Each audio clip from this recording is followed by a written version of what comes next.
Uma não existe sem a outra.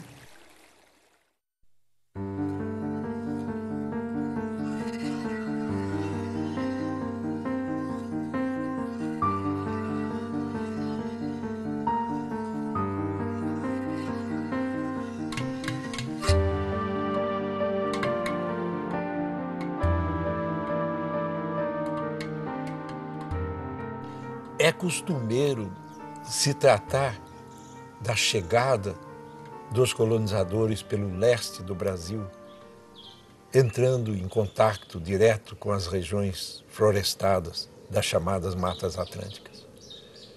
Mas existe um erro muito grande em se considerar a outra história, a história dos que vieram de oeste, que vieram lá da Ásia e chegaram às Américas e povoaram vastos territórios da América tropical, os mongoloides, que deram como resultado quase que terminal os grupos tupis que povoaram extensas áreas do Brasil. Esses que vieram de oeste deram nome às serras, às serrinhas, aos riachos, às escarpas, aos tipos de vegetação, jundus, caetés, etc. Criaram nomes para as espécies vegetais as mais diversas. E quando se fala das matas atlânticas, a história começa naquilo que é chamado de pré-história, mas que é uma história não letrada, não registrada em termos de escritos, mas uma história que está visível pela força da toponímia tupi. Enquanto os portugueses batizavam com nomes de santos os locais que encontravam, os nossos índios davam nomes que descreviam os lugares que conheciam. Rio de Caranguejos. Ao aprender a língua local, os colonizadores ganharam o mapa que facilitou a conquista. Água que cai na pedra com estrondo. Mata seca, mato branco. Barreiro, lamaçal. Lugar que tem muito sapé. Lugar das madeiras para canoas. Barreira do mar. Abrigo do mar. Clareira na mata. Lugar que foi roça.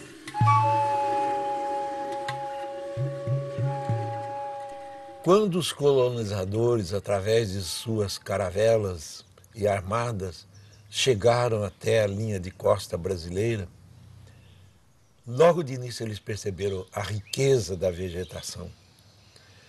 A riqueza da vegetação em espécies, em altura. A chegada no Brasil foi um momento de, vamos dizer, de maravilhamento, né? Foi incrível chegar e não reconhecer quase nenhuma planta.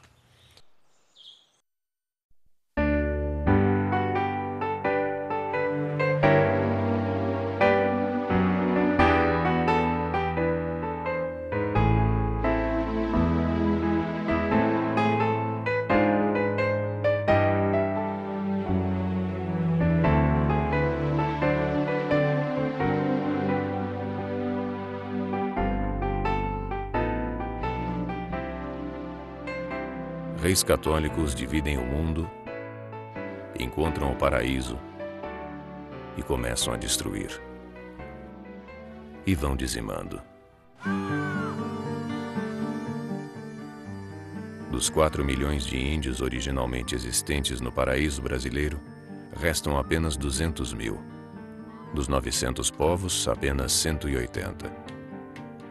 Com a morte de nossos índios, desaparece também a sua cultura. Assim começa a nossa história. As populações indígenas regulavam, com certeza, a maneira que se interferia na natureza, né? Quer dizer, quando começava a escassear a pesca ou a caça, né, com o manejo da terra, havia a prática, evidentemente, de deixar a terra repor durante períodos de até 50 anos.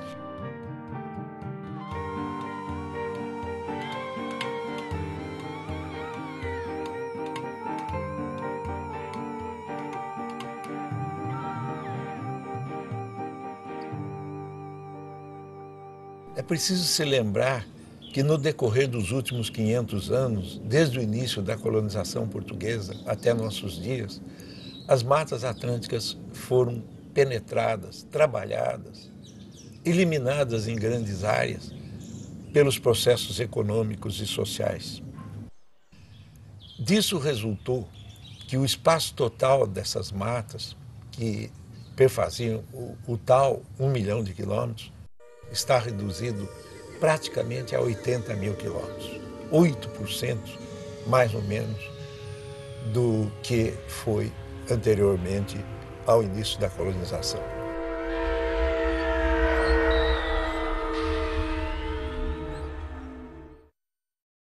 O primeiro ciclo econômico do nosso país foi o ciclo do pau-brasil, que era uma espécie de árvore existente na Mata Atlântica desde o Rio Grande do Norte até o estado do Rio de Janeiro. Os índios cortavam as estoras eram levadas para a França para fazer o pau-tinta, a tintura vermelha que era caríssima. Estima-se que 70 milhões de toras foram levadas em 200 anos até a indústria química arranjar um sucedâneo para o pau-brasil. O segundo ciclo foi o ciclo da cana-de-açúcar, que levou à derrubada de trechos da floresta atlântica, principalmente na região nordestina, para a implantação desta cultura. Os portugueses começam derrubando a Mata Atlântica para produzir açúcar. Era a capitalização da Mata Atlântica sendo transformada em açúcar e dando a riqueza ao Brasil.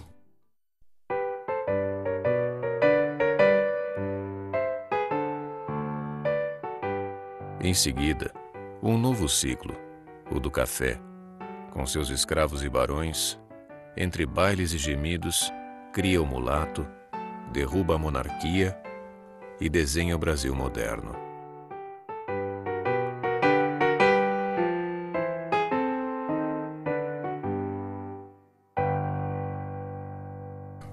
Derrubou-se o mato e o que se fez? Se fez indústria, se fez o Brasil e se fez esse Brasil moderno. A agroindústria hoje no Brasil é 40% do PIB e ela é neta ou bisneta do café.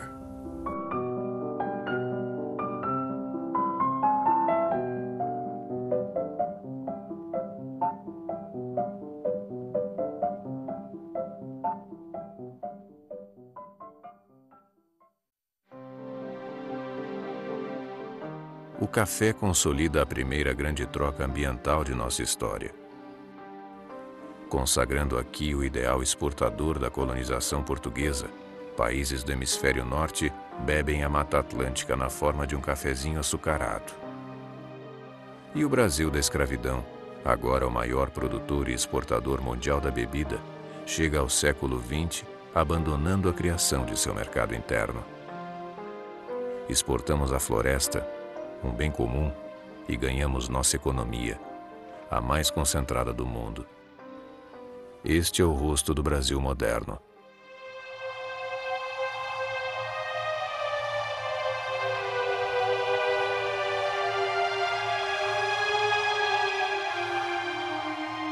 Já se destruiu 93% dessa floresta.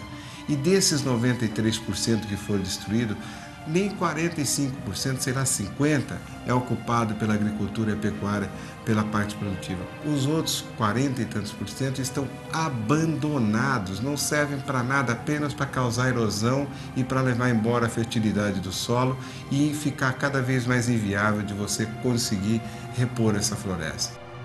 Essa destruição não parou nos ciclos econômicos do passado. Essa destruição, com essa medição que vem sendo feita da floresta, mostra que nós perdemos um campo de futebol a cada 4 minutos. Isso é um número insuportável, mostra que não vai ter 30 anos mais de cobertura florestal.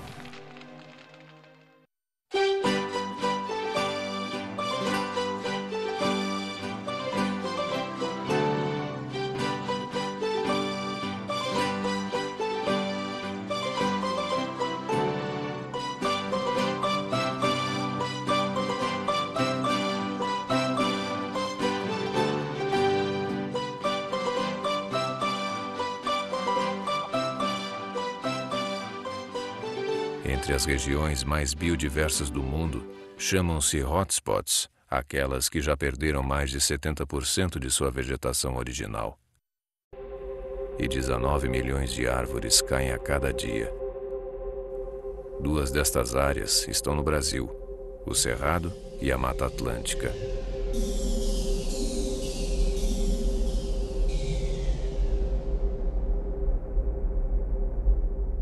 É importante a gente saber que uma floresta gera recursos financeiros que vale muito do ponto de vista financeiro mesmo. E na Mata Atlântica isso é muito palpável, embora pouco difundido. Mas tem um lado que é muito importante também, é que a Mata Atlântica é o ambiente de uma população tradicional muito grande, cuja cultura está associada à Mata Atlântica. Comunidades tradicionais que vivem sabendo manejar e utilizar os recursos da mata de uma forma sustentável. Ou seja, há uma ciência tradicional do manejo da Mata Atlântica que nós precisamos entender, compreender, resgatar e valorizar, né? Principalmente nesse momento que se discute tanto a questão de biotecnologia, de patentes e que benefícios da floresta estão movimentando, digamos, valores maiores. É importante que a gente considere não só a cultura, mas o retorno do benefício desse uso da floresta para essas comunidades tradicionais.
Toda a ocupação ao longo da nossa costa, a nossa história, o café desmatando, a cana ocupando o Nordeste, isso é parte da nossa história que se deu sobre a área da Mata Atlântica.